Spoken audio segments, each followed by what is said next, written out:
I'm looking for a volunteer. Let's see. Okay. All right. I'm going to choose you. Okay. Now what you're going to do is you're going to come up here and you're going to get on stage in this red circle here and you're going to tell your big idea for 15 minutes. Right now. Come on up. Come on. No. I'm just kidding. Just kidding. But can you imagine? I mean, you can't use any cue cards. You've been standing back there or down there running your talk over and over again in your head. And suddenly you realize you can't remember anything past the first line. Your hands are shaking. Your heart is beating. You think you might throw up. I mean, what are you going to do? What would you do? Okay, I'm just going to take some deep breaths, jump up and down lightly, and then just repeat that first line over and over again and just pray that when I come out here, the second line will follow. I mean, can you imagine the stress, the sweat, the fear? Fear is wonderful because it sparks your imagination. Fear forces you to pretend. We imagine our way out of our disaster. Now, heading for disaster is something we do every day, but it can bring out the best in you. Each of us is writing our own scripts. We're starring, directing, and writing our own lives. Sometimes like a movie. Sometimes it's a scary movie. Sometimes a romantic comedy. And sometimes it's a docudrama. But all of it is of our own creation. And where does that movie come from? Imagination. Imagination is the engine of our lives. And it can get us into trouble. I can think of some times when we might not want to share what's happening in our imagination. And even as kids, we learn early on that if we are not focusing and paying attention, we're going to get in trouble for daydreaming. But when we use our imagination in an expected and confined way, we call this brainstorming. Well, I want to talk about using your imagination in an unconstrained and uncontrolled way that's not going to get you into trouble. Imagination fuels everything. Einstein, according to some, wasn't the greatest genius of our time necessarily. There was another guy, Henri Poincaré, who actually was said to have equal, if not greater, computational brain power. But what made Einstein so unique was that he took command of his imagination early on. And he would run these thought experiments. He'd think, what would happen if I ran at the speed of light? And these thought experiments led him to make new connections between existing things. Well, if Einstein can do it, so can we. Okay? Let's combine fantasy and reality. Kids do it all the time. For example, here's me as a small child. I was this cowboy. I was this combat fighter. I was this small racer on a bike. Tomboy, you think? Now, these are slightly embarrassing, but they're not half as embarrassing as what I'm about to tell you.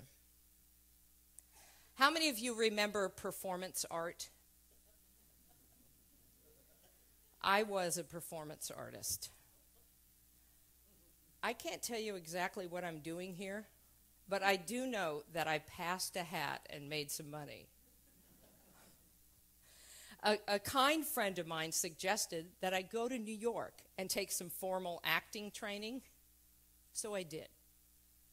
And as an actor in New York, I didn't have any money, so on the weekends, I would perform street theater.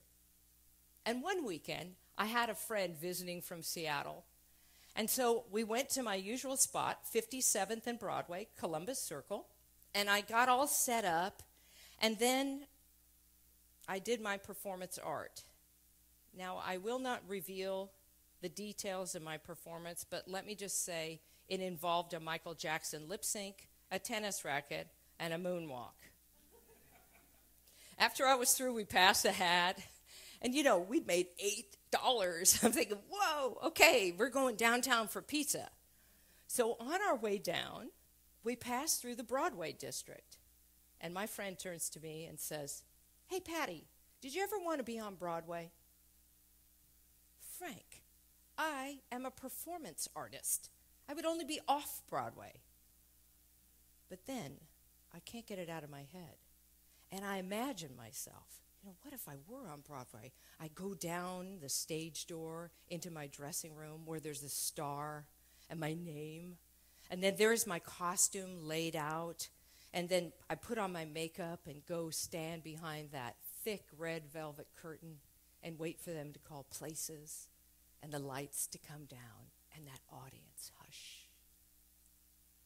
And it was thrilling. I mean, really. And it was a great fantasy to have when I went back to Seattle, where I was schlepping burritos at Mama's Mexican Kitchen on 2nd and Bell. I'd think, wow, if I were on Broadway, where would the opening night party be? Oh, Tavern on the Green, yes. And if I were on Broadway, well, who would I be hanging out with? Oh, Lily Tomlin and Eddie Murphy. It was back in the day. Cool. And then I put it out of my mind. And later that fall, well, I don't know what happened, but I lost all my shifts at Mama's, and the NEA stopped funding performance art. Big surprise. And so it came to the end of the month, and I didn't have enough money for my rent. And so I thought, wow, what am I going to do? So I grab a rake, and I go up to the wealthiest neighborhood in Seattle, and I start knocking door to door, asking if I could rake their yard for $10 a yard. And now my hair is shocking pink, and I knock, and I knock, and I knock, and nobody will even open their door except for this minister whose yard is the size of a football field. And it's a typical Seattle day. It's like pouring, and the wind's blowing, and the rain's pouring, and I'm out there raking, and the leaves are falling, and I'm raking, and finally that minister comes out, and he shoves $10 at me and says, "Go home." So I do. When I get there, my answering machine is blinking. Now, how many of you ever had an answering machine that blinked? Raise your hand. My people. And the first one's from my friend Karen. Boop. "Hey, PD, they're auditioning performance artists down at the Seattle Repertory Theater. You've got to go." And the next one is from my long-lost agent. Boop. "Patti, I think I've finally found an opportunity to showcase your unique talents." So I call immediately, and I get an audition, and then the next day I go down there with my resume, and I get in that line that goes all the way around the block. And when I get up there to the door, they want me to do a dance routine. I'm not a dancer, but I just do the little routine that I can and add some weird thing on the end, and I'm just quirky enough that I get into the show. And then this amazing thing happens. That show goes from that small theater to the main stage of the Seattle Rep. And then, imagine, 6 months later, it goes from the Seattle Rep to the Kennedy Center in D.C. And then 6 months later, imagine, it goes where? Broadway. Opening night party is where? Tavern on the Green. And during the run of the show, who do I get to meet? No, Steve Martin and Robin Williams. Imagination changes everything. You may not know which of your ideas will happen, but the more freedom you give yourself to write your own reality, the more realities you get to experience. When we play out here or in here, we transform our world. Later, I mean much later, I became a business consultant. Great job for an actor. And one day, we're in a meeting, brainstorming meeting, and a guy gets up, and he, instead of scribing on a whiteboard our meeting notes, he puts a big piece of paper up on the wall, and he draws a picture of what we're talking about. And that amazing mural captured the imaginings of everybody in that room. And it was like a snapshot of those imaginings. It was like a freeze frame in that movie. It was like an Einstein thought experiment. How can we manifest our imaginings? I wanted to know. So, here's the thought experiment I've been running with people all around the world for the past 15 years. I found that when you are facing fear or challenge or discomfort, if you imagine yourself on the other side of that hell and dream that desired new reality, and then you draw a picture of it, and you add to it all the qualities and characteristics of what you want to experience there, it will happen. It will come to be. You just need to pretend you've already made it. And then, like a child, enter into that world and dream it with all your heart. You know, just play in there.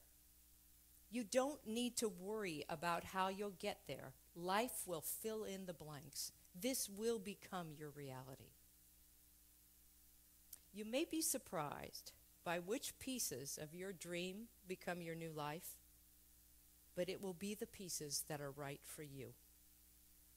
Take Landfill Harmonic. They live in a dump. Really, they actually live in a dump. But what they imagined was a symphony. But in this city in Paraguay, a violin cost as much as a house. So what did they do? They imagined their city filled with music, and then they made their instruments from trash. Me llamo Juan Manuel Chávez, más conocido como Baby. Tengo 19 años y toco el cello. Este cello está hecho de una lata de aceite, la madera tirada en la basura y las clavijas son de una vieja cuchara para golpear la carne y para hacer el ñoquis. Y suena así.